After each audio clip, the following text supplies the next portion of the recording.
Hi, welcome back to my channel, According to Kat.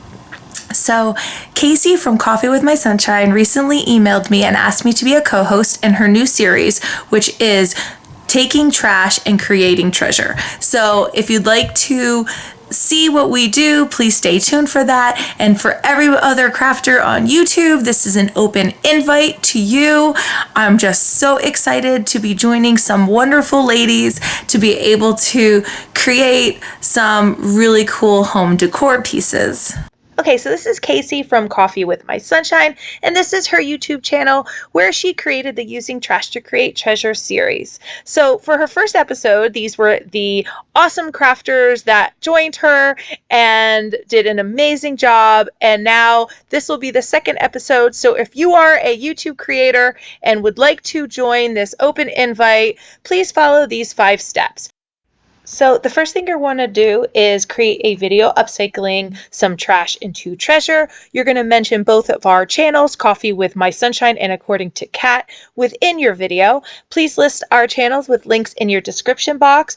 Put the playlist series in your description box as well, and upload your video on Monday, September 16th at 9 a.m. Eastern. I am so beyond excited to be a part of this series, and I hope everyone out there is excited to watch all of these crafters in action. Okay, back to our video. If you're new here, please introduce yourself in the comments below, and welcome. If you're returning, just say hi. I just want to thank you guys for hanging in there while I get situated in my new classroom. Hopefully things will go back to normal very shortly because I miss commenting and talking with you guys, so that's my hope for the near future. If you haven't subscribed yet, I invite you to do so. I upload every week. I like to do thrift store upcycles as well as create home decor using Dollar Tree products. So basically decorating on a budget. If you like videos like that, please hit that subscribe button. And if you hit the bell, you'll be notified every time I upload a new video. Also, if you like this video, please hit that thumbs up button. It really helps my channel grow. So, what are we going to be making today? Okay, so this is what we're going to be making today. We're going to be using some Dollar Tree products to make this neutral fall wreath, along with a thrift store product, upcycling this lantern. I've really been into the neutral decor lately for fall, and if you would like to make something like this, stay tuned. If you would like to know what products I've used, please check out the description box. If you have any questions, please leave me a comment. And with all that being said, let's get into the video. Okay, so DIY number 1, Dollar Tree Fall Wreath. So the first thing you're going to do is take some Dollar Tree leaves. I cut them apart. I believe this might have been from last year. I put them in a box and I'm spray painting them with a neutral color. I then took these little, I guess, ball sprigs, I don't know, and I ripped those off as well, and I put some of that same neutral color on top of those. I decided to do both sides just in case you would happen to see the back of these. So the next thing I did was I took some gold and I sprayed that on as well. I will show you both of these colors in a minute. All right, so I took this wreath from the Dollar Tree. It's like a willow wreath, and I sprayed that with the gold spray paint as well. You really don't need to do this step because I noticed you didn't even see the wreath at all, except like a little bit on the sides, and you really didn't need to. So I used these 2 spray paints. The first one was the Krylon Metallic, and the second one was the Smoky Beige. For Rustoleum. That's the gold metallic and the beige one. So I took them inside and I wanted to give them more of an opaque color.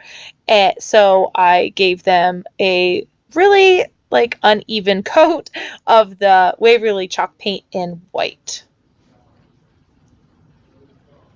So I loved the way this looked and I set them aside to dry. Just a quick brushing. I really didn't pay too much attention to making it perfect. Now I am taking these little small, I don't even know what you would call these, sprigs fall sprigs, and I am dabbing on some of that same white Waverly Chalk Paint.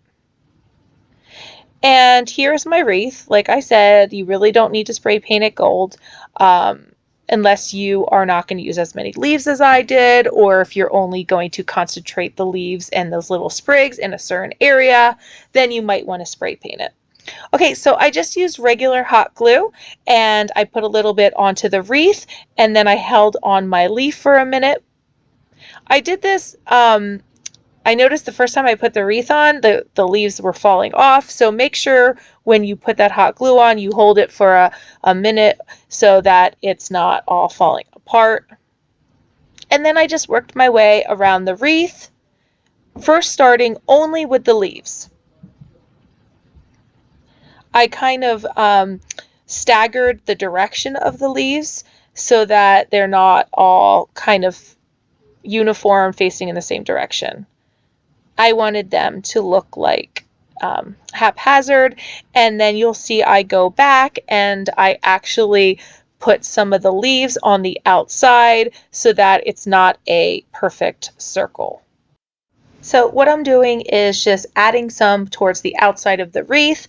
I will hold the wreath up and see where I would like to place my next one. I would put it on and again hold it up to see where I would like to add some more on the outside. Just be careful. Again, burns. Yes. Okay, so here are those little fall sprigs. I noticed they were a little long, so I cut them in half, and that was good. I just kind of looked around and saw where the wreath could use some more dimension, and that's where I would glue them on. Again, I held them there for a second just so that I knew they were not going to be falling off the minute I moved my wreath. I'm just tucking it in between some of the leaves. I put some of those sprigs facing the inside of the wreath. I put some hanging towards the outside of the wreath, and there we go. I love the way it looks. And again, I just went through with some leftovers and see if I would like to place it anywhere else. And at this point, I'm pretty happy with the way it looks. So the next thing I want to do is add a bow to create some more color since it is very neutral.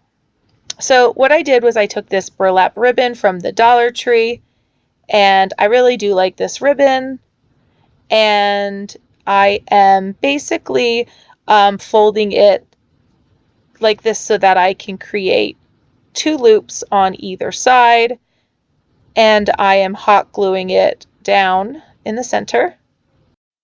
So I'm just folding it over them. So, oh, I burned myself so bad this day. You see, I kept that ice pack to the side so that I could keep my finger on it while I was crafting. Ugh, it was really bad.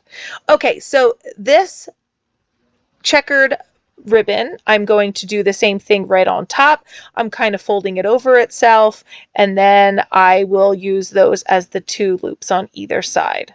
Just kind of checking it out to see how it'll look. Okay, so now I'm taking some more of that checkered ribbon, and I'm going to use this for my tails. And I'm going to place it right near the bow so I see how that looks. And I do actually take some of that burlap ribbon from the Dollar Tree and I put those as tails as well behind the checkered ribbon. So it looks like two ribbons attached together. Okay, so at this point I am cinching the center so I can see how it'll all look. Here are the second set of tails. And I'll put that right behind the rest of the bow. I am hot gluing everything in place so it doesn't shift around while I am cinching the middle. And I will take some twine from the Dollar Tree. I wrap it around the center. And I will tie a nice strong knot. And then I'm going to take some of this checkered ribbon and fold it in thirds, and I'm going to place it around the center of the cinched bow. I will hot glue that in place. and you will have your very simple bow. Just so you know, I am not the best at making bows. I have to make them as easy as possible because I'm just not good at it. I have watched numerous tutorials and I'm still not good at it. So there's some awesome people out there. I know Jerry Ann just put out a video on how to make some bows. You could go watch one of her videos. I am sure they will be super helpful in making a beautiful bow. Okay, so right now I am taking those tails and I am notching in a dovetail and getting it ready to put on the wreath. Okay, so I'm kind of fluffing up my bow to see where I want it before I hot glue it in place. I'm putting on some hot glue and I will hold it there for a few seconds just to make sure it's not going to shift around on me, and I put some underneath the bow as well. I am now just working with it to make sure it's exactly how I want it. And this is what it looks like. I love, love, love. DIY number 2, lantern makeover. So I got this lantern from a thrift store for $1. I wanted to change up the red color, so I took this Waverly Chalk Paint in Mineral, which is one of my favorite colors. Now I will say this, I feel like Mineral, the color Mineral in the Waverly Chalk Paint, does not cover as well as the other colors. I don't know, it's the best way I could say it. I don't know if it's not as opaque or what. I just don't know why, or if it's just the consistency of my Mineral paint. I'm not quite sure. So I kind of just went over the lantern and I noticed that it was very thin looking and I could see through it. And then I knew I had to go back with some of the white Waverly Chalk Paint because I know that is really opaque. So I'm kind of getting in each of those little holes just to make sure you don't see any of that red, and I do have to paint the inside of this lantern, but I'm going to use the white because I know it's thicker and more opaque. So I go right on top of that mineral color and I am dry brushing on some of that white Waverly Chalk Paint, and I do go back over it twice just to make sure that you can't see any of that red. I do let some of that mineral show through just so it looks a little more stone. It was like really hard to get like inside of that lantern, especially where the mouth of the lantern is. It was hard to get like under that area that's like indented a little bit. So I had to take a sponge and then I kind of went underneath it that way. Okay, so I'm taking my Mod Podge spray in gloss and I am coating over the entire lantern. I did this because I was afraid it was going to chip off. I took these pomegranates from the Dollar Tree along with this twine to wrap around the lantern's top. I inserted the handle back in and that's ready to go. It looks so cute. So I'm cutting off some of that twine just to make the bow a little smaller. And I am ready for the final reveal, my favorite part of the video. Okay, so here is the fall lantern along with the fall wreath with neutral colors. Are you liking these neutral colors for fall? I am absolutely loving them because I think they can fit in any home decor. I will not be leaving it like this. I just set it up like this to stage it for you to see how it would look.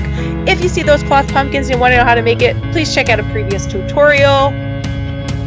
So this is the end of my video. I hope you liked everything you saw here. I hope it inspired you to make something of your own.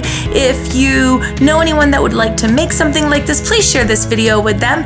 Also, if you like this video, hit that thumbs up button. It really helps my channel. And if you haven't subscribed yet, please consider doing so and joining us on this journey. That will be awesome. And with all that being said, thanks for watching. Bye!